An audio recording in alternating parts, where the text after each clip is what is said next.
นะไอ้เอายามส่งใน2 เม็ดได้บ่เอายามส่งใน2 เม็ดซื้อเงินสด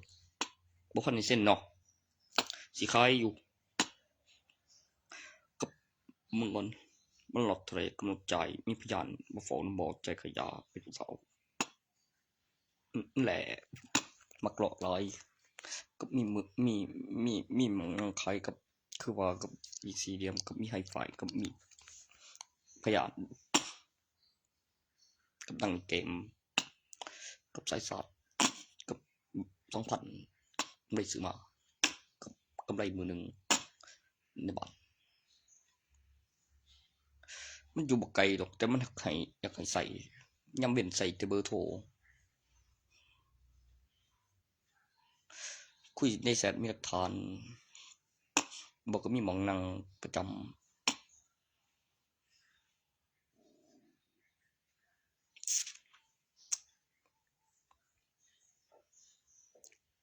ไปนั่งขายอยู่บ้านอีพิมพ์บ่กับกินหมองใหม่บ่มันก็จังบ้านถาพวกนั้นพอก็อยู่โรงเรียน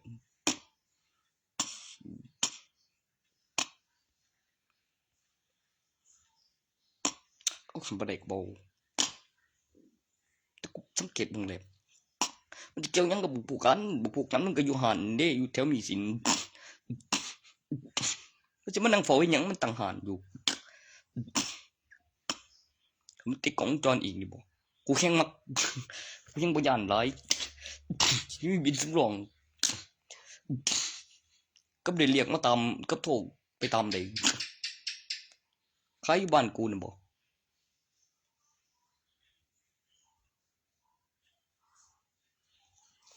ยังก็ล่ะ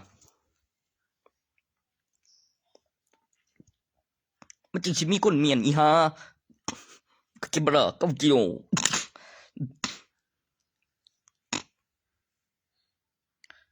บ่ก็อยู่นี่ล่ะสิมีคนมาเก็บตกสังเกตมึง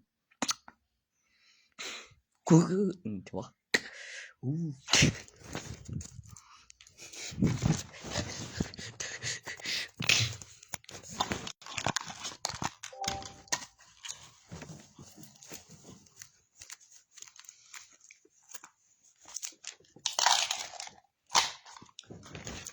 ก็บ่เบิดแล้วแต่สั่งของใหม่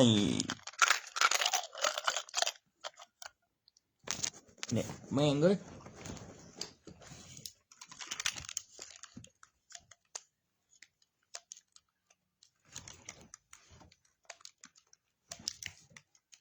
เป็นยังอีกบัดนี้เสียขาดเองเสยใส่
ว่ายังปนิงหา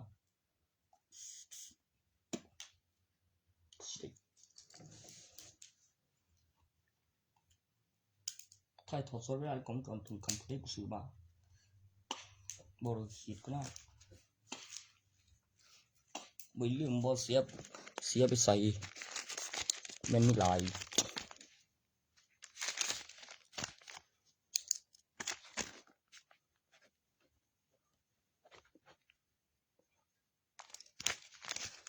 บอกเรื่องราคาแล้วนะโอ้ยมันโดนพระมันจังสิได้เนี่ย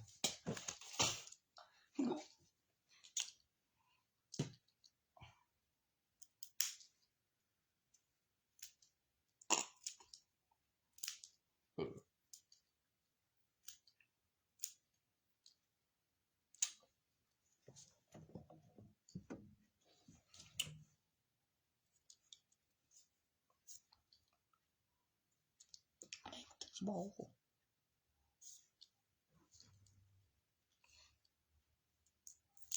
สิหลายกว่า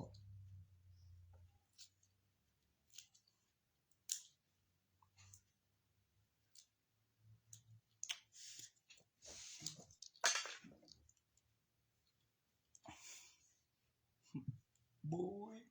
มึงซื้อสิมึงเกินไปแล้วมึงโอ้มึงตีนกูเกินไปแล้ว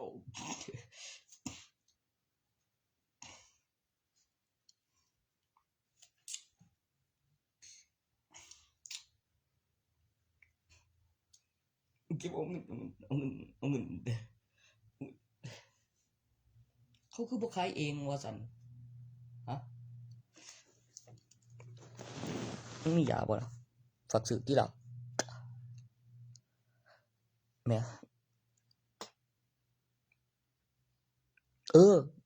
ก็แม่นยามสิไปซื้อราคาเหมา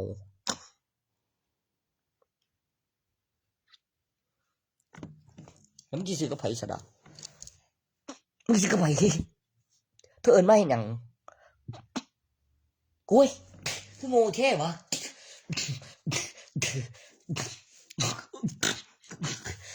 มันขึ้นบ่ออกอีกหุ้ยกูลืมไปหุ้ยอีหลีหรือกูไปนั่งขายแข่งมึงมีหม่องอื่นกูสิไปอยู่เฮ็ดหยังบ่หันไปนั่งขายแข่งเขาบ้านเขามียาสาเหตุมันกูอยู่มียาอยู่หรืออีหาพิมพ์นั่น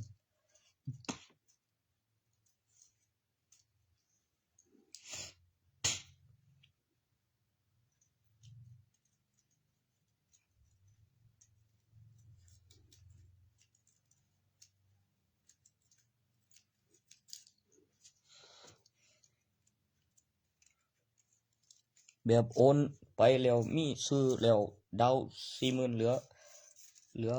อผ่อนจ่าย2รอบไปรอบ3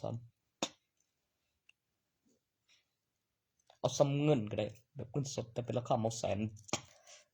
แต่ว่าเป็นเงินโอนเด้มันต้องมีซื้อของสิแล้วก็ต้องเห็นของกับโอนวะกันย่างก็เศร้าไปเห็นไหมกันบ่ยานโอนบอกหูเรื่องแล้วโอ้มึงจะเอาเงินสดไปเลย100,000บ่โอนไปก่อนอีกตีนกูนี่แล้ว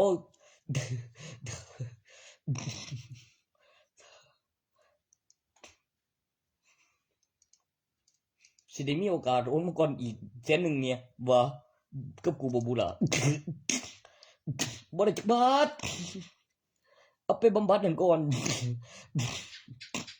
แล้วเขาก่อกับมึงแนวนี่บ่มองขายโอ้ย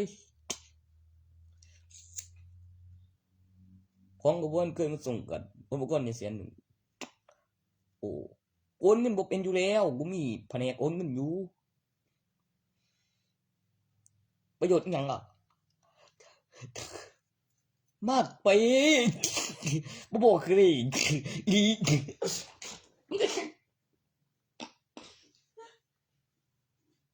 มันมากไปเลยมีเงินล้านเลยแม่นบ่แม่เขาปิดปาก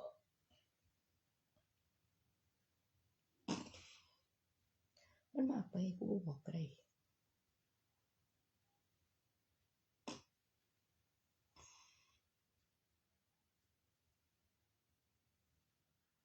แม่นบ่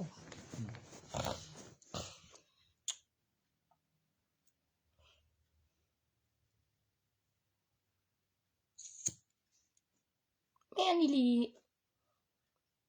เออ กูก็จะไปซื้อราคานั้นได้ล่ะเดี๋ยวกูไปดังสูบเงินเดี๋ยวคุยรอเอาอีหยังก็มึงดูบอกก็บ่นะบ่เลยก็ได้เดี๋ยวสิยังไปอีกหน้อยอีกหน้อยก็บ่เพิ่นกูยามซื้อเนี่ยโอ้ยต้องทำมึงอยู่วัดอยู่บ่บ่แล้วกูเสร็จมันนี่ก่อนกูจึงสิพูดถึงเนี่ยเพราะแข่งไปโตพอดีงามจึงตั้งค่าย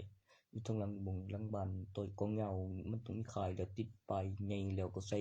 โซ่พุงจักหน่อยก็เข้มขัดแล้วมีเครื่องตีนำกำแพงแล้วเอาไว้ใส่กันกับลีลาทั้งหมวยเอ๊ะเอ๊ะเอ๊ะเอ๊ะโอ้ยเจ็บตุ้ม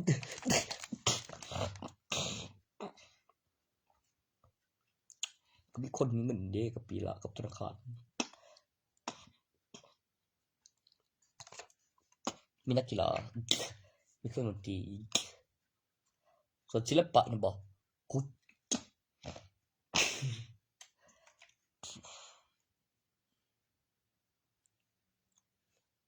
มันนี่แต่งใบบอกว่าหาองค์ใหม่ก่อนนะไปตามบุกโซกก่อนนะมีองค์ไหนไม่ดัดแต่งไหมตรงบทสอบอยากแต่งต่อผมก็เก็บเก็บเครื่องไม้กูจิตใจเท่าค่าขึ้นรูปมันดีโอ้ยมาเลือกเนี่ยพระผงเอาไหมโอ้ยพระผงเอาไหมมาสั่นเอาสมเด็จสมเด็จไปค่ะ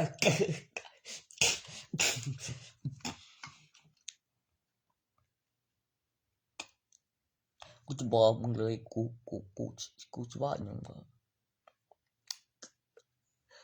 กูมีทั้งลีลาเม็ดขนุนน้อยพิมพ์โลหะนางพญาด้วยเลยตัวไหนตัวห้ามซื้อห้ามขายเป็นกฎหมายประเทศนั้นตัวนั้นทำไมจิรดานพิมพ์นางพญาไม่ซื้อห้ามขายเป็นกฎหมายในประเทศสมเด็จจิรดา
อือฮึ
ก็ดูสินั่นแล้ว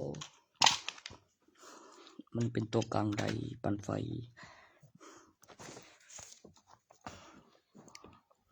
ตัวปรับพลัง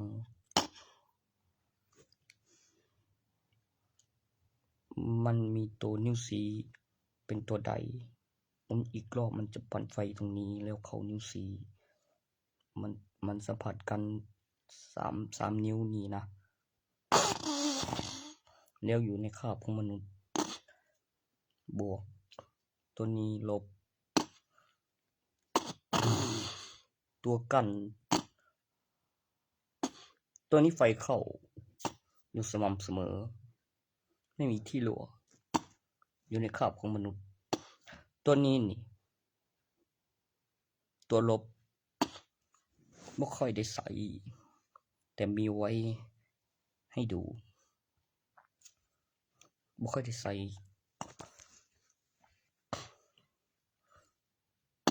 ตัวนี้นะเป็นตัวใดตัวกลางดูจากแบตเตอรี่มี3 ขั้ว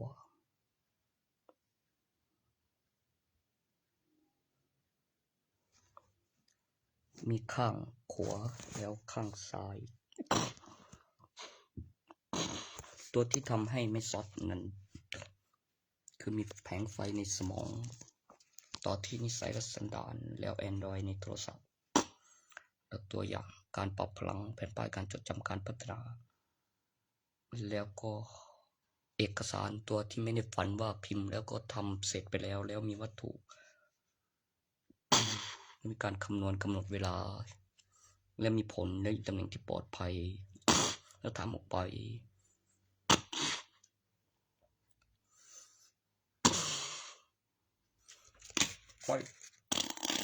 แล้วมีกล้องจร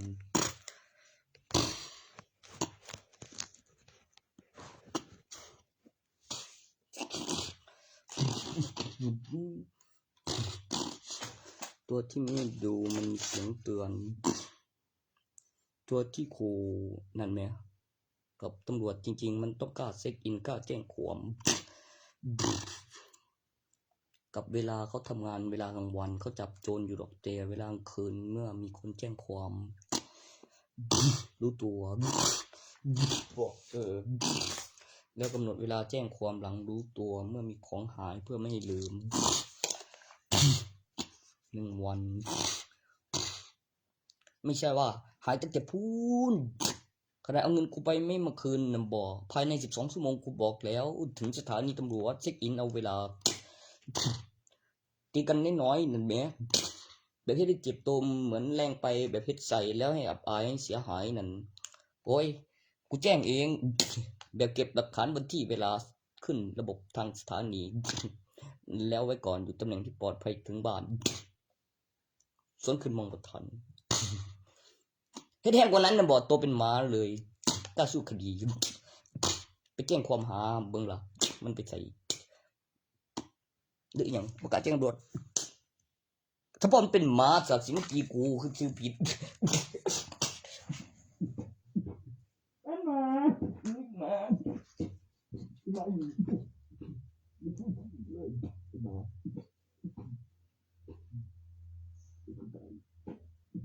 มึงอะไรเห็นเป็นหมาที่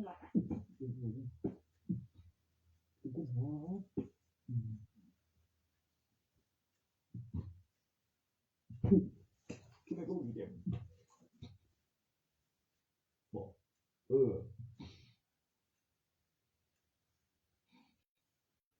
แม่งบ่ไม่ได้บ่มันเด็กกูไม่ได้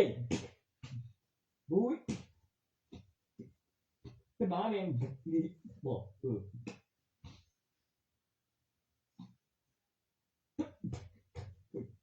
ไม่เจ็บข้อมันกูได้ไอ้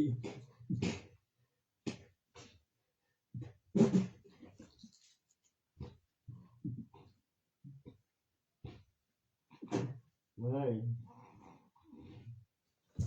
กูกำลังพิสูจน์ดูมันเป็นย้อนอย่างต้นกันมีขาเอาคืนก็ไปไก่แล้วมันก็ตายอยู่แล้วแล้วท้ายมันตายตามเรื่องธรรมศาสตร์และแจ้งความแล้วว่าเฮาบ่ได้ฆ่ามันเนื่องจากมันค้างคาแล้วมันก็ลืมอยู่ต่อหน้ากูว่าไปฆ่าเขามาบ่วะแต่คันกูฆ่าบักห่าเนี่ยสงสัยสิฆ่าลูกสองคันบ่ทันฮู้แล้วบ่ทันพิมพ์เอาเองว่าบ่ทันถึง10ขวบนำบ่โอ้ยบ่หมาก็แมวแล่นหนีเข้าใกล้ระยะนั้นกันพวกแม่ไม้พิมพ์เอกสารบ่มีชื่อโรงพยาบาลเด็กจังได๋ทำคลอดมาแล้วจักแม่นบ่แม่นโดยสิมาอ้างลูกแล้วใส่เด็กน้อยคือแบบปากบอกมันต้องเป็นอีหยังแน่บ่สร้างนั้นโอ้ยมันต้องเป็นเอกสารดังกล่าวเป็นมีหญิงท้องใหญ่เขาใกล้กูเป็นหมาคือบ่จัดผู้สาวผู้นั้นในห้องซะซั่นโอ้ย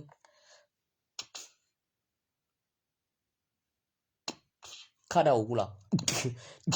โอ้ยกูซื้อยาซื่อๆกี่อยากเสพยาตัวนั้นมันสิจับได้หยังกรุงเทพดีโอ้เราตัวอีกคือมีแต่เอาเย่เฮ้ยเพิ่งเตือนน้ำลายเฮ้ยเฮ้ยแห้ง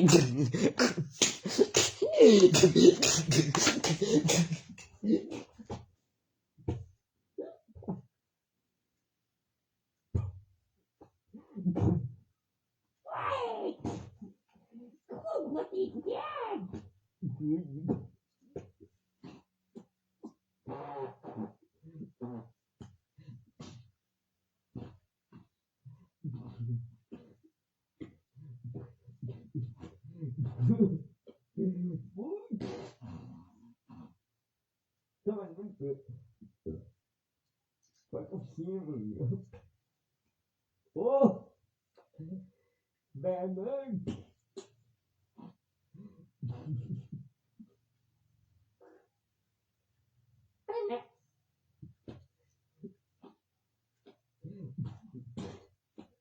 มันไม่ดีด้วย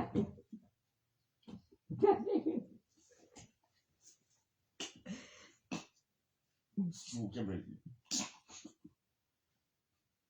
มันเป็นเด็กโอ้โห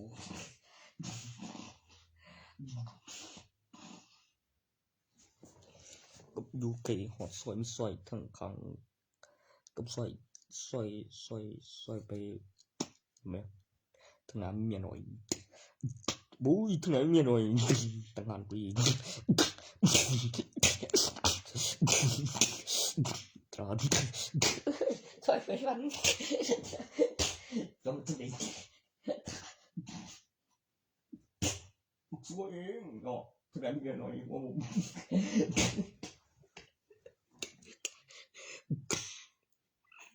บ่มันก็เสียได้บ้านคู่ทั้งหา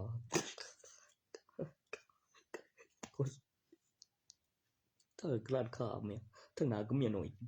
มันกันเสยไปทั้งกันบ่ไอ้สังป่าแล้วลันจ้องแรง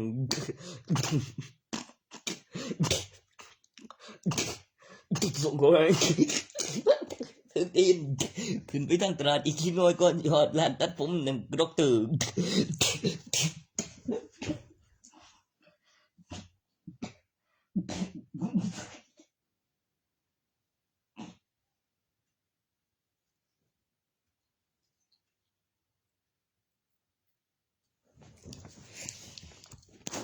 ห้วย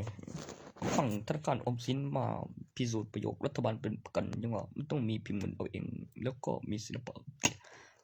หาวัตถุดิบมาแปรรูปปลุกเสกต่อวิดีโอเป็นกระดาษเป็นแกนไม่สูญสลายกลางธรรมชาติมันก็ต้องมีอนุรักษ์ทำที่ระเบียบเป็นเจ้าหน้าที่ตำรวจมีหลักฐานสูงถึงเป็นสร้างมีใบขับขี่อยู่แล้ว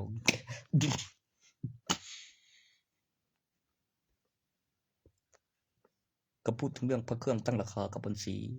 และพิสูจน์เองได้ว่าหัวเซ็กมันโผล่มาเด้งได้ยาวกว่าเดิมมาถามว่าใครเอาไปว่าเก็บหัวเซ็กไว้วันที่เท่าไหร่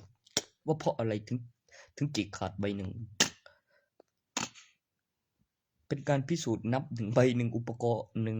เป็นเช่นการผลิตอุปกรณ์มีจำนวนตัวเลขบอกว่าระบบความปลอดภัยสุดๆแบบสุดใบและมึง มีหลักฐานเปิดบัญชีที่ธนาคาร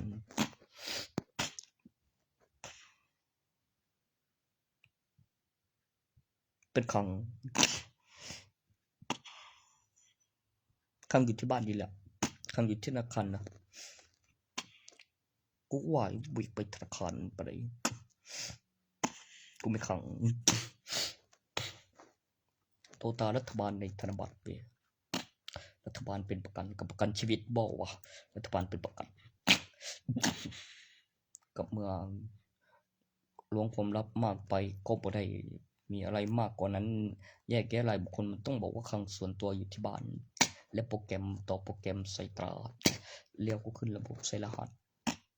แล้วอธิบายถึงเรื่องมารยาทเมื่อขอดูในครั้งแล้วก็แบบได้เรื่องส่วนความจริงนำบอกอยากตายบ่ให้เบิ่งดอกบ่ให้เอาออกมาดอกกูบ่ถามตอนนี้กูยังต่อไฟกับติดกล้องให้มันอยู่ในห้องกูยังเย็นติดแอร์สวยเว้ยขนาดข้างแม่ยัดสายแลนสิบ่วะเครื่องรับสัญญาณไอโฟนมันจะมาพร้อมกับพระเครื่องได้อีกบ่มันมีเงินอยู่แล้ว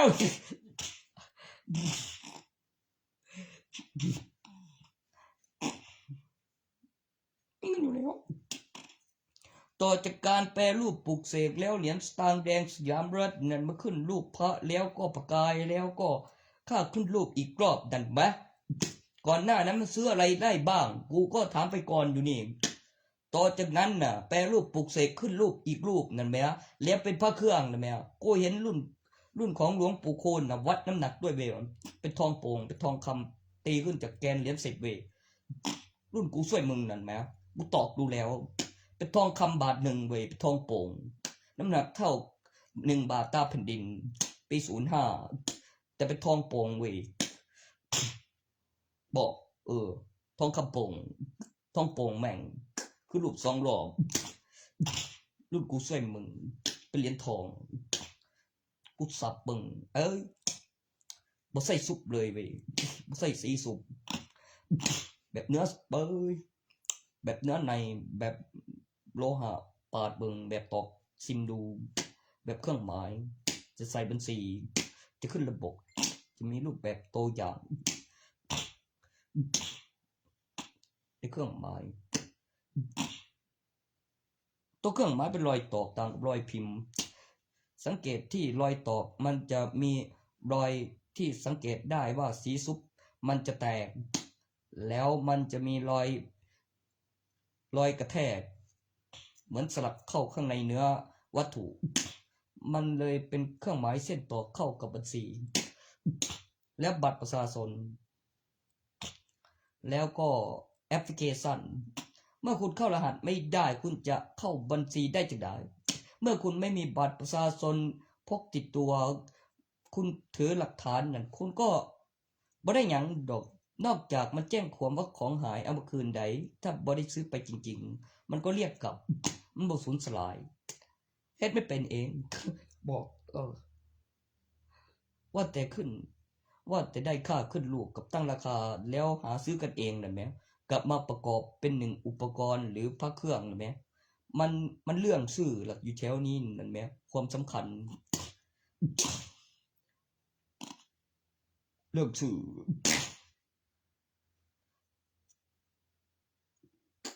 มันเป็นหลวงปู่บุล่ะโอ้ยหลวงปู่นั่นแหละเครื่องสื่อจะถึงไหน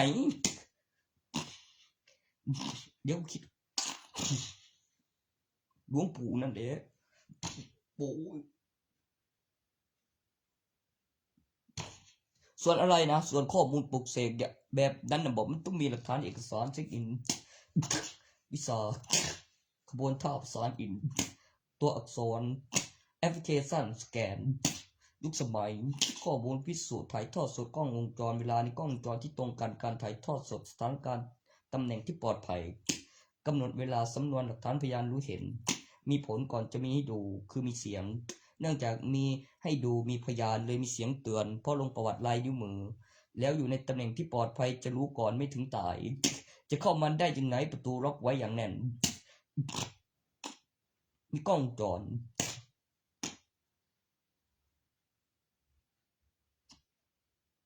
ตัวที่ทะลุเข้าไปได้ก็เพราะมีบัญชีนั่นเด้แล้วมีบันทึกเสียงเวลาที่โทรสื่อสารแล้วมีบัญชีไว้พิสูจน์โอนไปแล้วโอนกลับหรือยังแล้วกำหนดเวลาแล้วศาสตร์ปืนไม่ได้ยิงทิ้งเฉยๆแบบไม่ได้ยิงกระสุนทิ้งอย่างสิ้นเปลืองและเป็นคำอธิบายไปนัดหนึ่งแบบทะลุกระแพงพกบัญชีกูว่าตกเก้าอี้กระเด็นเลยได้ขนาดปิดประตูอย่างแน่นถ้ามันไม่ได้รับสายกลับเนี่ยบอกรู้เรื่องเลยมันจะโอนกลับหรือไม่โอนกลับพูดไม่รู้เรื่องยังไงเก็บหลักฐานกูเล่นตัวเก้าอี้เลยได้มันลีลาอยู่ตำแหน่งที่ปลอดภัยกับกูได้คือเกมบ้า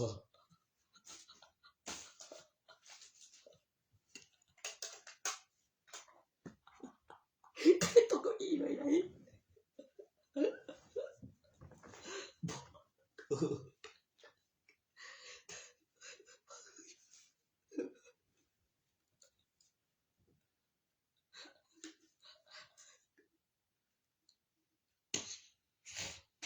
กระเด็นตกเก้าอี้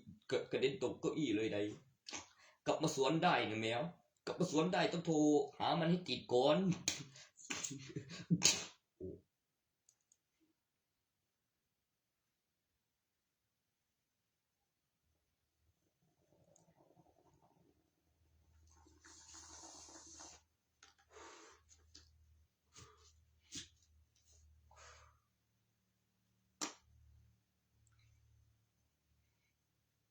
โทรหามันไม่ติดนี่บอกว่าได้สวนคืนรถได้ตัวตาย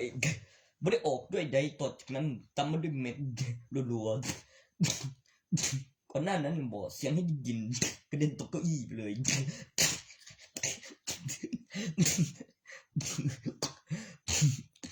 บอกบนหนีด้วยได้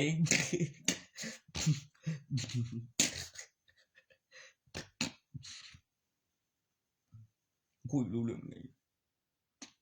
นั่นมันก็กระเด็นตกเก้าอี้แล้วเลยขนาดเสียงไปก่อนห่วยทะลุกระเพงตกเก้าอี้เลยได้ตามด้วยอย่างหนึ่งบอกว่าปิดเครื่องเสร็จรู้เรื่องเลยเก็บเสียง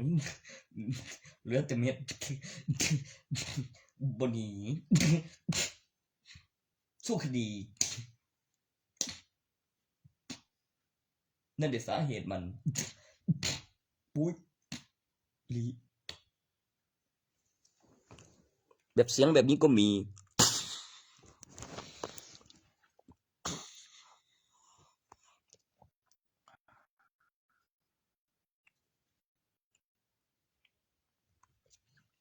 ปืนมีรองบ่แล้วมาขู่ปืนมีเสียงไม่ขู่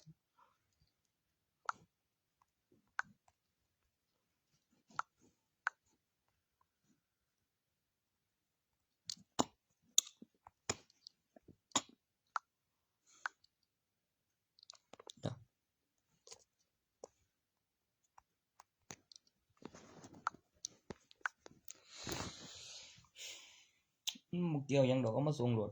คุยต่อ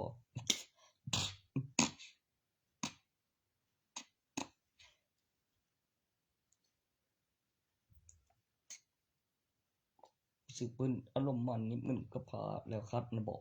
โอกายจากนั้นปืนแท้คือเก่าสัมผัสถึง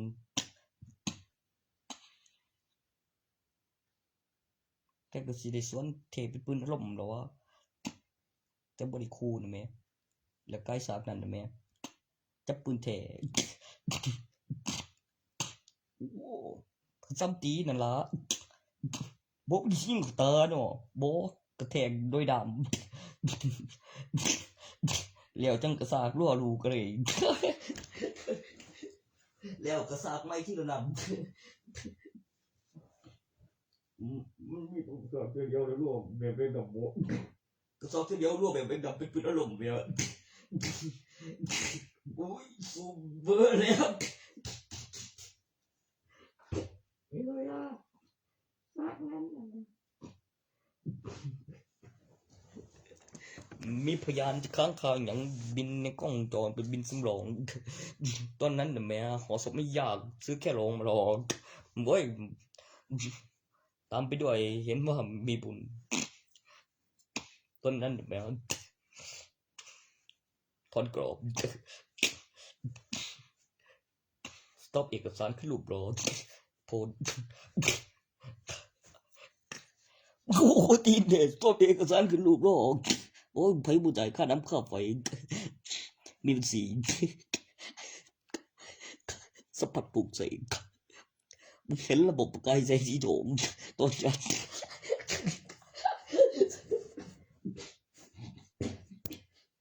ผู้ควบคุมเก็บงานผมไม่รู้จะถึงต่อย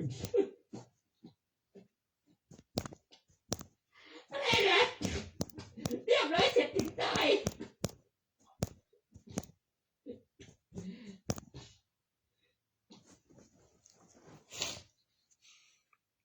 เด็หลักฐานพยานไม่ตายไม่เหลือสักนั้นไม่ก็ถ้าจะเท็จโพดขนาดนั้นบอกมีหลักฐานมีพยานคนยังไม่ตายลดละใบทะเบียนบ้านอีกใบอ้างกันก่อนโบยโบแม่นหยังสนะยังมีธงชี้เมืองหันจัดงานศพทะลุหดวิธีแมงโพในกองจรว่าที่มีหลักฐานเข้าใจมันขึ้นมาแม่มันโบเป็นลูกชายใหญ่ที่ละพราย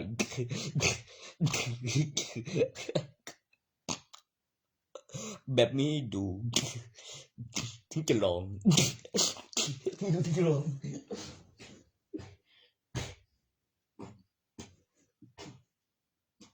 ไปจิกได้ล่ะขนาดมีบ้านอีกบ้านหลังหนึ่งอยู่ทางถงก็ยังออกใบทะเบียนบ้านต่างหากโดนสากกระบอกสวนตามด้วยกระซากทีเดียวรัวได้แล้วถามว่าซื้อมาแต่ทางไหนอยากได้แบบกระซากทีเดียวรัวแบบมักงำแล้วอ้างพยานแล้วจะงานศพบ่อนนั้นตายออกบ้านก่อนให้เบิ่งภาคต่อเรื่องใหม่เรื่องหลาน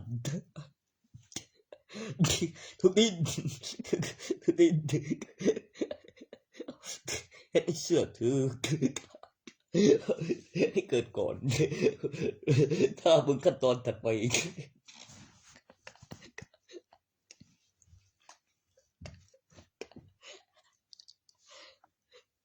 เหลืออะไรมันไม่เอาถ้าสั่งหลังจากมีหลักฐานพยานคนยังไม่ตาย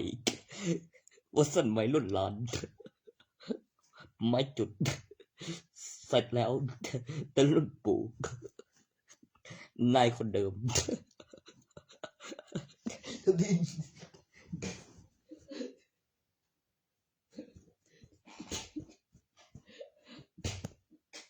เป็นลูกผู้ชาย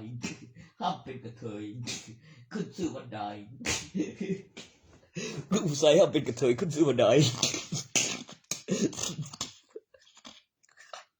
ทุกอย่างโหลดจริงลูกชายที่น่ารัก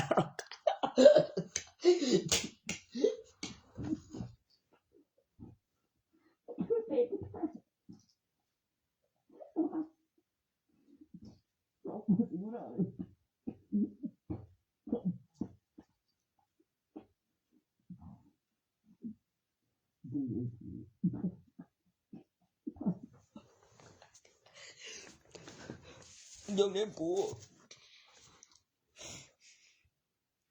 ก็สนุกกูได้ไปแล้วพอกูกับพ่อปิ้นเงินไปงานศพพอได้แล้วก็มันสิจัดเธอเดียวเดี๋ยวนี้มันยังหอดร้านเลย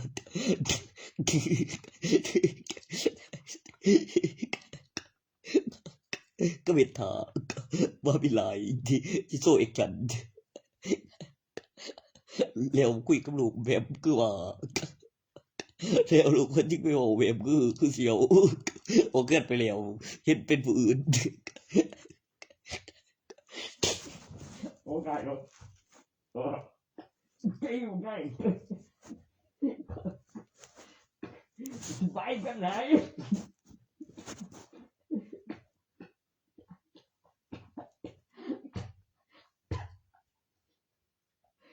ไร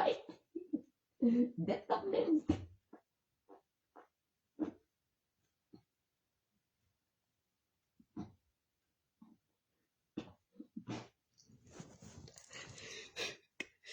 ว้ายเว้ย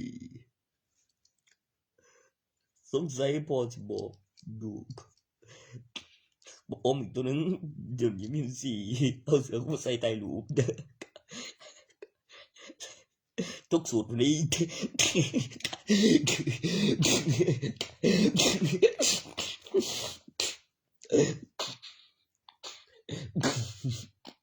ก็อยิ่ได้เล่าตาพาได้บาดเด้ฟังแต่ผุนมันเห็นแต่จริงได้มันจึงสิล็อกประตูใส่เล่าตาพาสุดลูกอยู่ในห้องใส่กุญแจบอกกับเพื่ออยากบ่พอกูนี่ข้ายังจะบอกว้ายข้าสื่อมันดี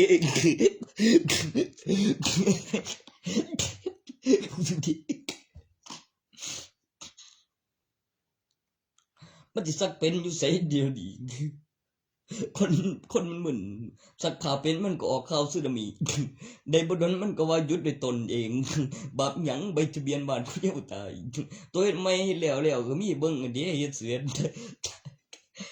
ตำแหน่งใบทะเบียนบ้านก็พอมีที่มีใบคนยังไม่ตายยกทั้งสาร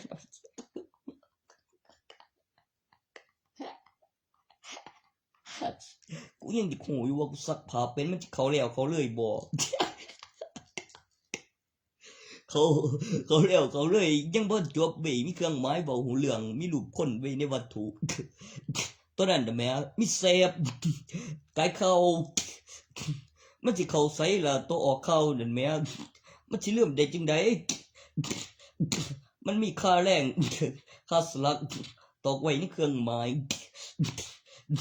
รูปทรงวงกลมอุปกรณ์บันทึกวิดีโอมีแสงสีมีภาพมีข้อมูลเวลาคนยังบ่ตายไกลสักกันมาแล้ว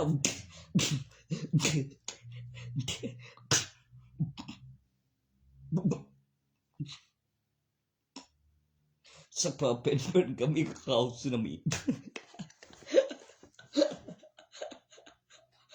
เลี้ยวยังเลี้ยวก็บ่เข้าอีหลีมันลืมสักผ้าบ่เป็นเกี่ยวกับไผขนาดมีหลักฐานโห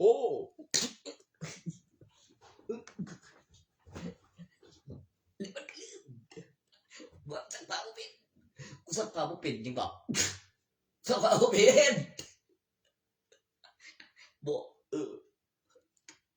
กูสักผ้าเป็นอยู่ไสเดี๋ยวนี้กูสักผ้าบ่เป็น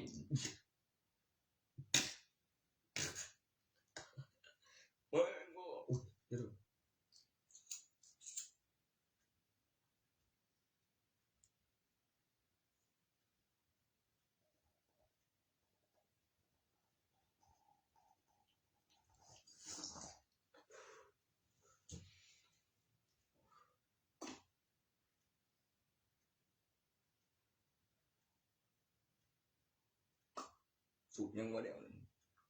ฉันจะบอกเป็นดีมีไสพอจังสิมีสอนลูกซักผ้าสิมีพอได้บ่แม่เป็นพยาบาลพอกูเป็นสร้างติล่ะจังซั่นเดี๋ยว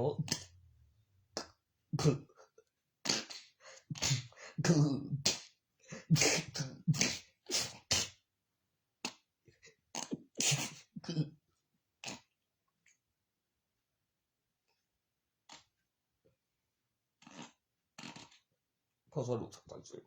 กูว่าอยู่ถ้าแม่พยาบาลพ่อสอนลูกสักผ้าจะคือแต่ขับเปียกนะไรแต่ก็เจอลูกผู้ชายนะแล้วตัวมีลูกเลยเตะออดรอต้องเสยแล้วว่าเรื่องบ่กูรอไปอีกต้องเพียบชุดต่อช่างชุดจริงผู้ชายตัวจริงก็โดน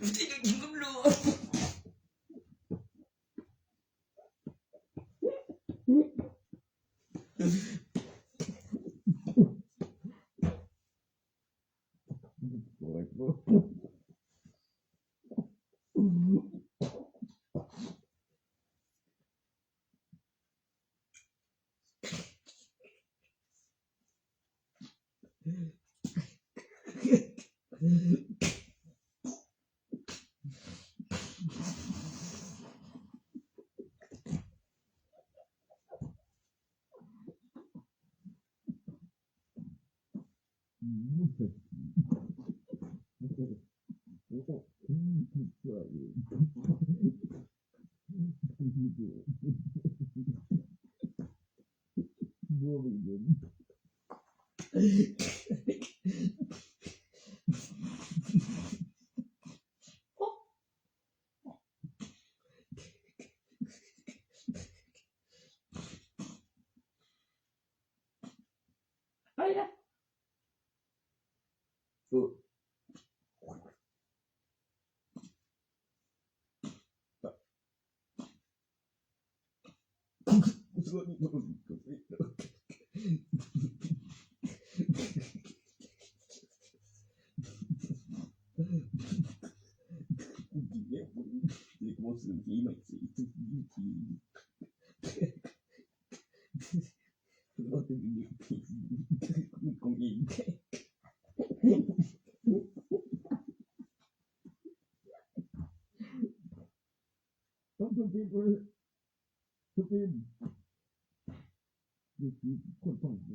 นะ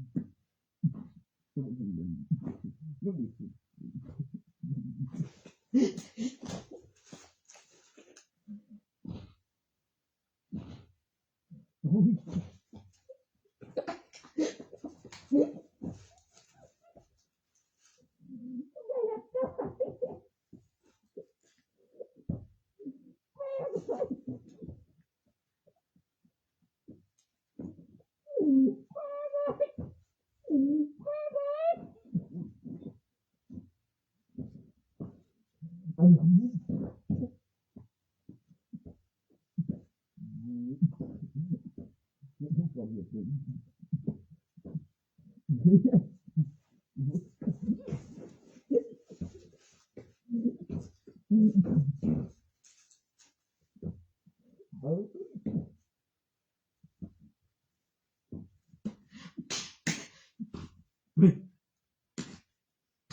ี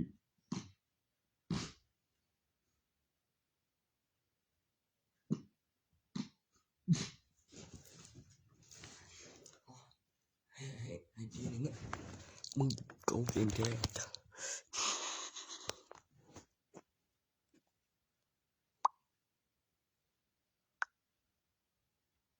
สาธุไป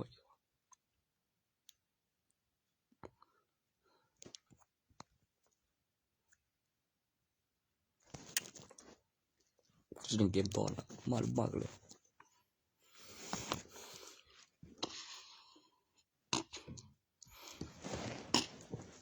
ตอนสา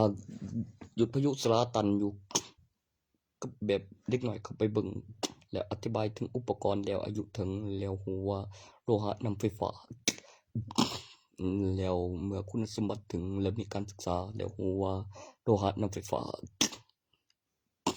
แล้วมีผู้ใหญ่กับเด็กน้อยเห็นในหน้าจอใหญ่ๆในโรงหนังและคำอธิบายไล่ไฟออกมาในสมัยรุ่น6เป็นยังรุ่น4มีแต่รุ่น3แล้วมันตาย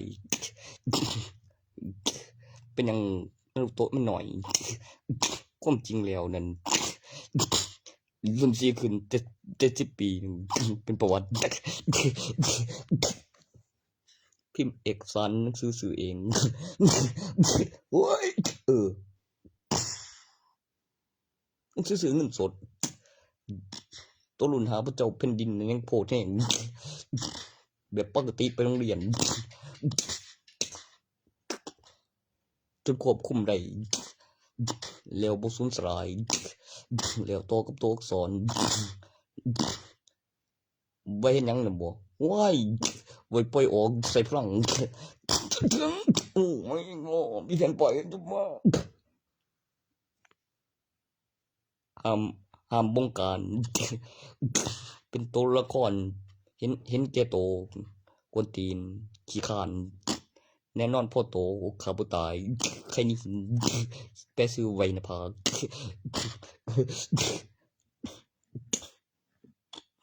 เขาสิงยากขนาดควบคุมสัตว์หางเองบ่ได้ให้สัตว์หางมาควบคุมร่างคือนารูโตะแม่งบ่เขาไปโสมเสียฝาดบ่จักว่าเปิดตาอยู่จักคือขี้ได้แม่ลูกหัวอับปากใส่หน้ากากไง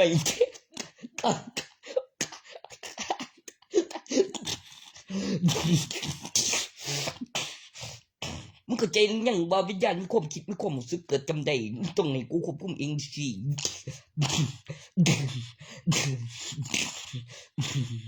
ระบบสกัดเสียงไข่รีโมทนิเซลสันดานควบคุมสันหางขบวนท่าล้วนๆกับสัมผัสตอนรับตาจินตนาการบ่ดูกูหันอีกแล้ว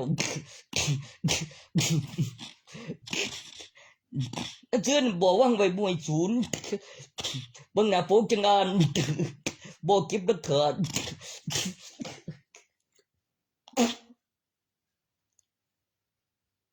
สดตลอดหัวสีแดงสดตลอดสีแดง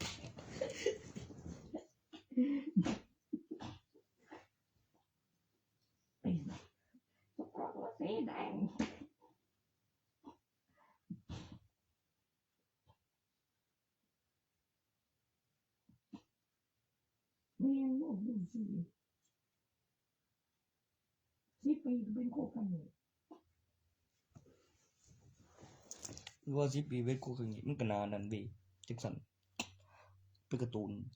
แล้วก็มีผมยาวกับผมสั้นหัวสีทอง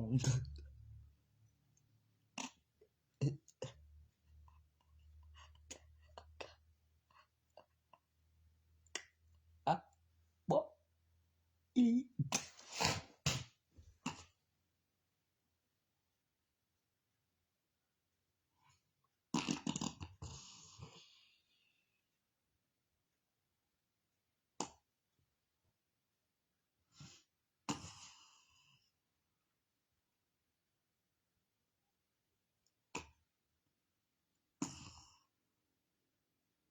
ผมเพิ่นก้นกับผมเพิ่นดินเว้ยโอ้ยดินแดนสวรรค์ตัวต้นฉบับตัวที่เข้ามานั้นปรากฏคุมลูกและหลานแล้วค้นพบแล้วลงสื่อแล้ววัฒนาการแล้วพอพิภพสวรรค์ฝึกวิชาเสียนมีอาจารย์เป็นอมตะจริงในตำนานว่าราชาวานนท์อยู่ในพิภพดินแดนสวรรค์มีทหารอีกต่างหากเป็นยอดเขาที่อุดมสมบูรณ์เป็นสิ่งที่สร้างขึ้นโดยหลักการเสมอต้นเสมอปลายเป็นสิ่งที่ดีกว่าเป็นสิ่งที่มีประโยชน์เป็นสิ่งที่ดีเสมอต้นเสมอปลายเป็นสิ่งที่ดีกว่าในการคำนวณแล้วกดคุมลูกและหลานโอ้ย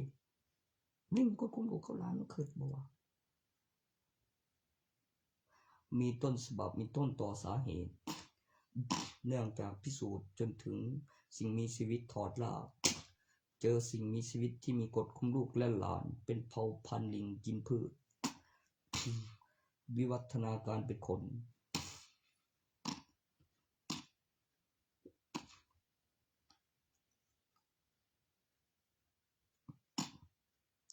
หางตัดหางรู้บอกว่าไม่ มันกินสิ่งมีชีวิตกินเนื้อโบบางคนก็ดูไม่ออกว่าวิวัฒนาการที่มีกฎของลูกและหลานแล้วต้องแสดงหลักฐานมันจะโซไลกายหลังมันจะควบคุมแรงดันแล้วก็เครื่องในเพราะอะไรเพราะเป็นลิงกินเนื้อปรุงสุกถืออาวุธต่อที่เป็นคนเป็นสัตว์ที่มีความคิดรู้เจ็บรู้ร้อนโอ้ยตัวนั้นไม่ได้ขากินอะไรนะมันกินเนื้อมันกินเนื้อหนังสือ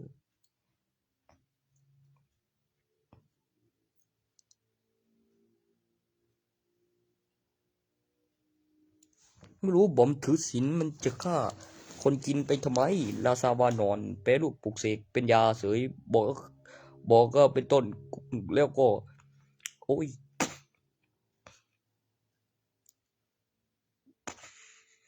ยังมีโตแบบคือบ่ใส่ถลึงโรยในพื้นในห้องในตำแหน่งที่ปลอดภัยไม่เหลือขนแล้วก็มีเมล็ดสำรองแล้วก็ไม่ได้เสียไม่ได้หายเฉยๆเพื่อให้เกิดน้ำหนักแล้วก็มีเมล็ดสำรองเพื่อให้ได้เสียอะไรสักอย่าง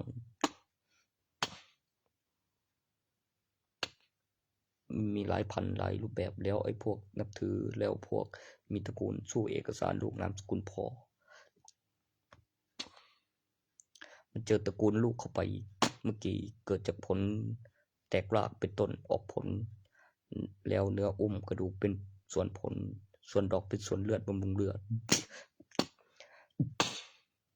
สังเคราะห์เป็นแกนโดยแสงเกิดน้ำหนักเป็นสิ่งมีชีวิตที่ไม่ได้ปักดากเกี่ยวกับการถือศีลกำหนดเวลากฎหมาย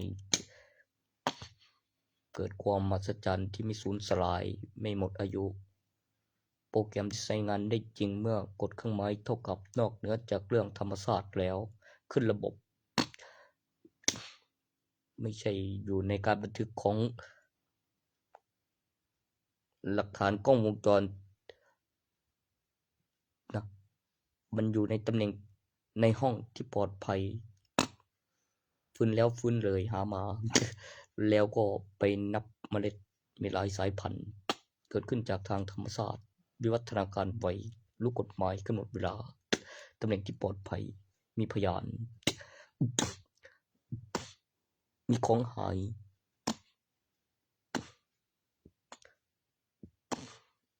เดี๋ยวมันก็มีแร่งเอามาเติมใหม่กับมาเซ็กเป็นอย่างเงย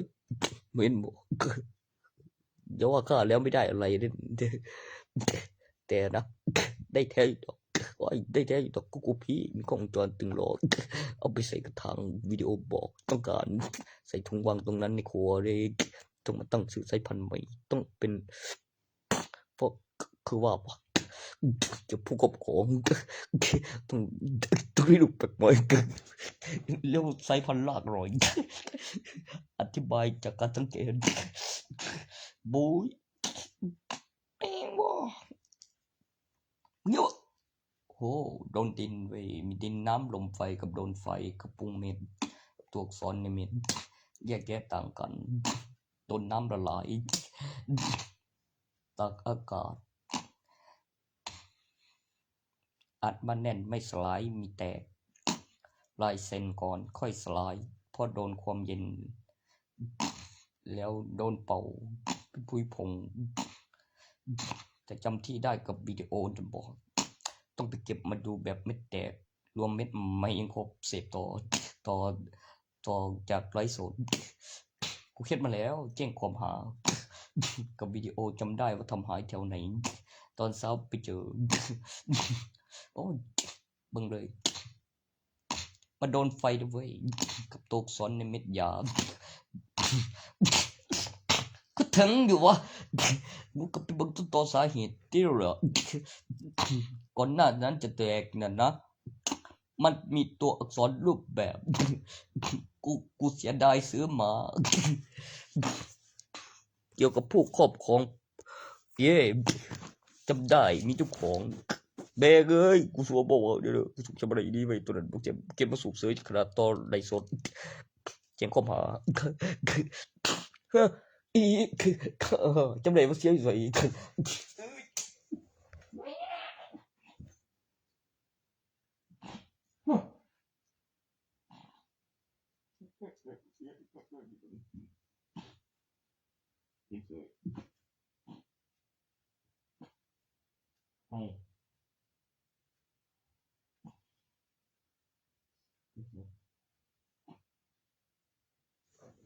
มันบ่ได้ดอกอยู่บ้านไอ้ทิพย์นี่บ่แบบเพิ่นเฮ็ด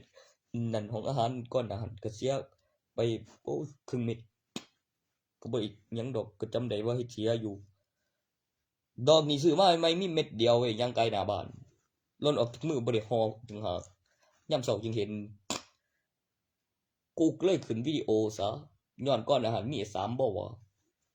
เอาไปกวดเบิ่งแล้วยังบ่เห็นเว้ยขนาดในถนนเจอกูนี่วิดีโอละเอียดซูมได้เก่งโกดกะสิเอากูเบิดเม็ดขนาดซื้อใหม่ๆเลยบ่ย่างไกลหน้าบ้านก็ติงกันไปอย่าได้เฮ็ดอีกบอกแล้วมันต้องมีคนเฮ็ดได้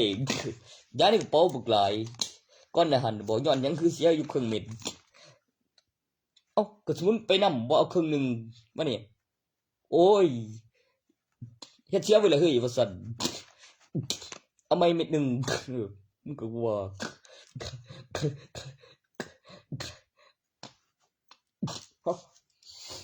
กูคิดออกแล้ว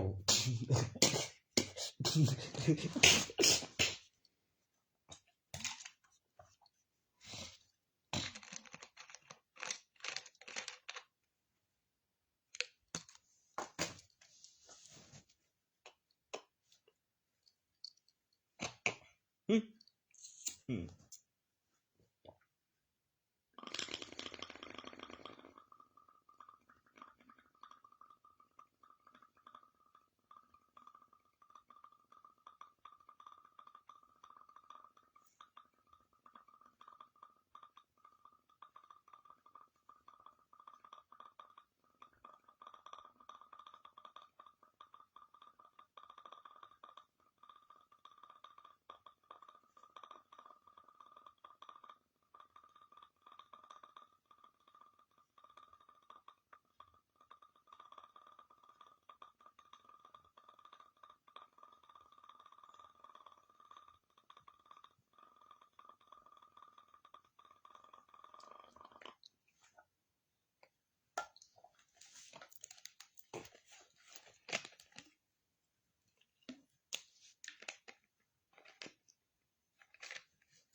มันก็เลยเปิดร้านขายอาหารเด็กขายเบียร์กับซื้อกินเองโอ้ยพี่เป็นน้ำบ่นำบ่จักคันสิว่าโอ้สิเป็นน้ำบ่นำหยังไผมานำซุมยากได้ว่าที่มันโอ้ยยาทำไมหยังหนอบักฮานึงก็บ่ทบจักบาทนะคุณสูงบักฮานึงเฮาสิเว้าแบบก็ตีนเกินไปบุ้ย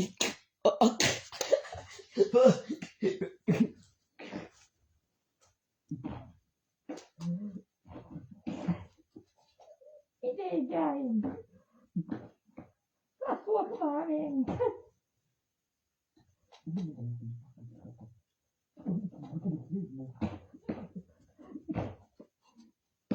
ไม่ได้อ่าน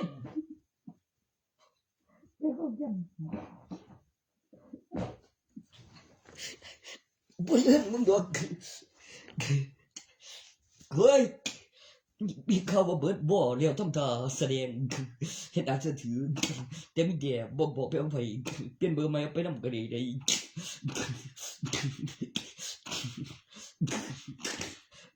เดี๋ยวเก็บหลักฐานถอนท่าโฟพื้นประโยชน์อิหยังบ่กฎหมายสิกูงานราชการกูเชียร์ที่มึงเรียบเบิ่งกูซื้อมาได้มีราคาของ มีบัตรประชาชนมีใบทะเบียนบ้านมีบัตรประชาชนลงทะเบียนซิมผู้สู้แล้วเว้ยต้องหันสิสู้คดีหรือบ่สู้คดีนี่แหม่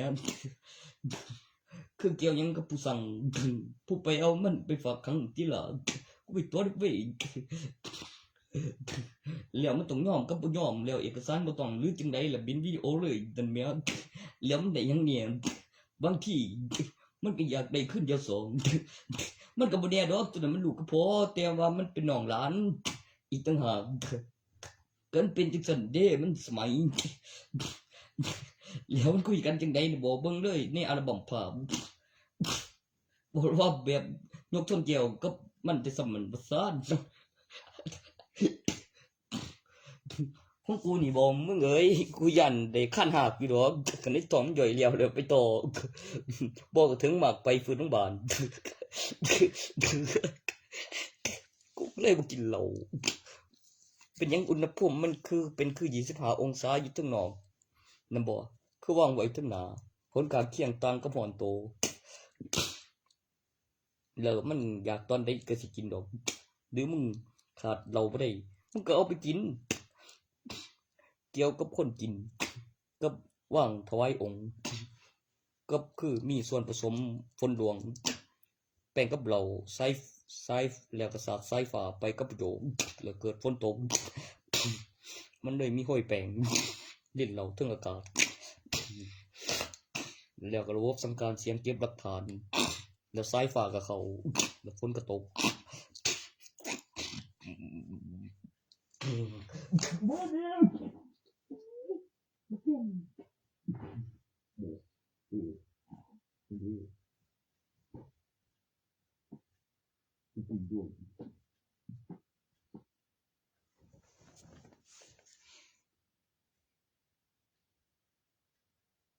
ประโยคคำยานบอกวัดบรมคมยาพวกกูนี่สักสิว่าหรือที่อันตัวนั้นมันละเอียดบอกว่าตัวนั้นสักสิแมนอยู่นะตัวส่วนดอกเป็นส่วนเลือดบำรุงเลือดมีรสขม มีซีดติดมือ ได้มาทางธรรมศาสตร์ตัวนั้นสมุนไพรกำเนิดยารักษาหาได้ทางธรรมศาสตร์ตัวคนที่สร้างขึ้นนั้นและอัดเม็ดอย่างนี้นี่บอกตั้งราคาก็ส่วนผสมจากสมุนไพรยาที่ฟันละมุนเป็นคนยินไม่คันคอเหล้ามันเป็นรสกลมกลืนอมวิตามินหมักภายในเพราะพลันออกทางรูขุมขนมีรสขม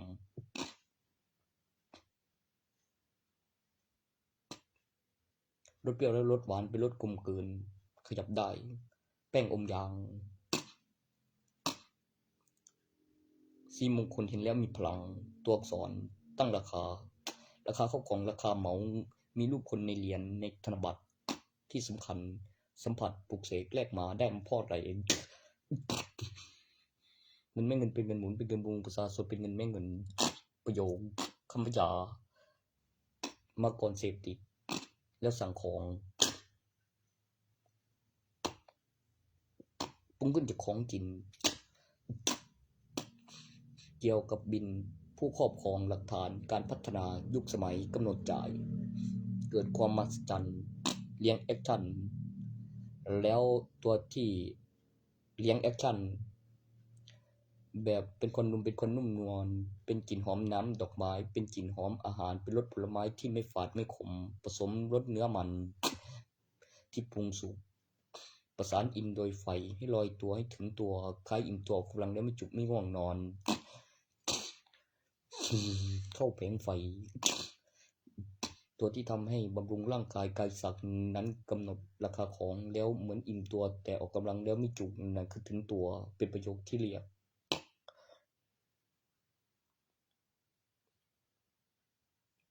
ยาสีฟันเป็นคนยินไม่คันคอเป็นคนเป็นรสละมุน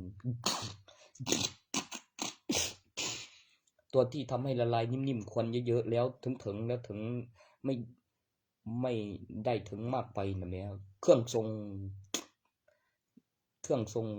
กับน้ำร้อนนั่นวางไว้เฉยๆมีกำหนดเวลา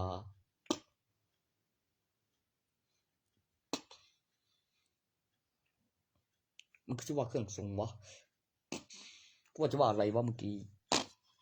มันถึงมากไปตัวอักษรผู้ครอบครองกับปรุงรสกับกับกับมันติดแน่นอนขนาดลูกยังไม่เป็นอันตรายท่านคนหลุดนุ่นนั้น มันจะถึงได้นานกับแผ่นป้ายการจดจำการพัฒนาตัวถึงมากไป มันจะโดนของตัวเองอีกบ่โดนจะฟื้นบานเห็นผลไวมีพักเครื่องต่างหาก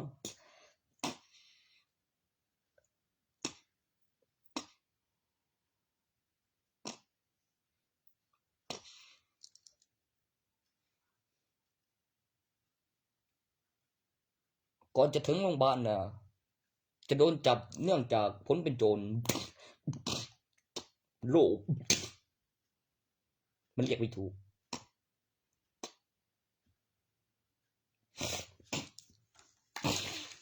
ฮะยังก่อนนะผลเป็นโจรที่ถูกจับที่พิษกันก่อนอาหารตีกันระบบไปซะนี่เดี๋ยวก็ลูกคู่นบอกกูจะบอกบ่คือหลานก็มึงเห็ดมึงเนี่ยบ่ทันตัวนั้นกูไปจบมาแล้วแต่อยู่แถวหน้าจิรวยนี่บ่ถึงอยู่ดอกเพิ่นบ่สิว่าส่งนั้นไว้สิว่าส่งนั้นจริงได้โอ้ย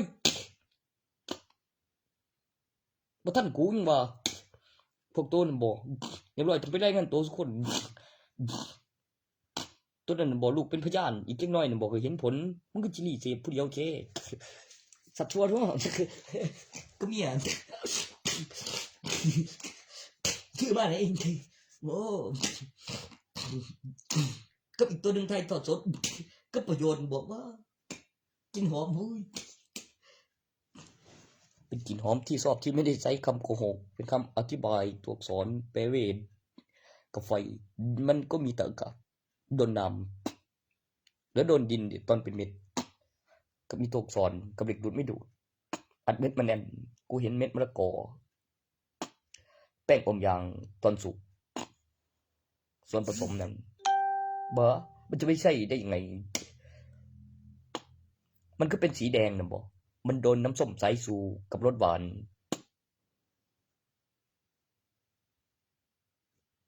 คือโคตรเป็นสภาพเจลเป็นของเหนียวเป็นของแข็งเป็นรสกลมกลืนตอบสนองต่อไฟกับมีตัวอักษรก่อนหน้าเอ่ยพิสูจน์แล้วได้แบบบอกและมีการตั้งราคาไม่สูญสลายไม่น้อยลงมีรูปคนสัมผัสแลกเปลี่ยนได้เพราะอะไรต้องเคยเอาเหล็กดูดไปดูดกับเหล็กดูดไม่ดูดอลูมิเนียมพวกทองแดงทองเหลืองตะกั่วอยู่ในน้ำกับอยู่บนบกได้เก็บบินกลับมีน้ำหนักเห็นตัวเองเป็นขังตอนนั้นน่ะมันสูญสลายไหมมีน้ำหนักมีการรีไซเคิลตอนนั้นมีเครื่องหมายปรุงรสแล้วเกี่ยวอะไรกับสัมผัสอีกนะบอกก็เกี่ยวกับสัมผัสเดบเว้ยก็หาซื้อกันเองโอ้ยก็เอาคู่มือกับพิมพ์บินเสร็จมีคนมาถามซื้อจะเอาคืนเท่าทุนก็มีบางองค์กูเล่นแบบสุดยอดมาแล้วโอ้โหต่อจากมือนักธุรกิจเอาคืนเท่าทุนถ้าได้มาฟรีอีกมันบอกใช่โจรมีกำหนดเวลาแจ้งหายเอาไปตอนใดข้อมืออีกรอบนี้บนฉันได้ถึงซื้อคืนเท่าทุนทวนกลับมาไว้จะพูดเอากำไรใหม่อีกรอบต่อจากเก็บบินคำแนะนำของได้มาจากนักธุรกิจจะขายไปเอาคืนเท่าทุนกำหนดเวลาขายไปเอาคืนชวนเข้ามือตัวเสียนเนาะก็ถึงบินตัวนั้นแล้วไกด์สักได้เพราะอะไรเก็บบินคำแนะนำจนถึงมีรูปคนเป็นเงินสัมผัสปลุกเสกจำได้ว่าซื้อมาบนสุนสลายกำหนดเวลาเข้ามือดอกซื้อคืนเท่าทุน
ไม่กูเที่ยวก็เรื่องถึงเรื่องเงินนั่นแหละเงินก่อนเฉยๆเจ้าใหม่มึงตอบอย่างนั้นเห็นไหมเดี๋ยวมึงจะรู้กับราคายาก็เป็นอย่างนี้กับกูเช็ดอีกไหมนะแม่กูจะอ้างถึงเวลากูจะถามใครเองตัวที่กูจะไปส่งเนี่ยนะมันตั้งร้านรอแต่ดินทางขึ้นมากูไม่ได้ลืมกูจะเดินไปอยู่บุดรตอนกี่โมงก็5:18เพราะอะไรวะไกลวัดเนี่ยตั้งกล้องเพื่อได้เจอหลักฐานกล้องแต่บ่ค่อยเอาไม้เห็นหลักฐานกล้องหรอกแต่ออกมาตัวตาเห็นบ่ติงเห็นได้อยากขำเพราะว่าไม่เห็นแบบคือต้นไม้บังสิกูได้กูอยู่ได้ว่าอหย่างวันนี้กูบอกฟังได้โอ้พอเก็บในไว้รู้ยังบอกรอตัวเงินต่างหาก ห่วยค่ากำหนดเวลามึงออกมาได้แต่ย่ำคืนหอดเจ้ามึงก็สลายไปแล้วกล่องมีขานเราเขียนเงินมาก่อนได้บอกสันกูเห็นมึงจะได้เยอะว่าท่านเป็นคนตัวกันเองจึงมึงติงลีตนสิกูเบิกในมึงเอาไปขายเกรดได้ปักเบียแต่คันเด็ดต้นขึ้นมาหนึ่งนะมันต้องเครียดละบางสายพันธุ์ก็ตายได้ขึ้นบนแตกหักมันขึ้นบนบอกต่อถึง0,000เลยได้เดี๋ยวมึงเฮ็ดไปยังสินะบ่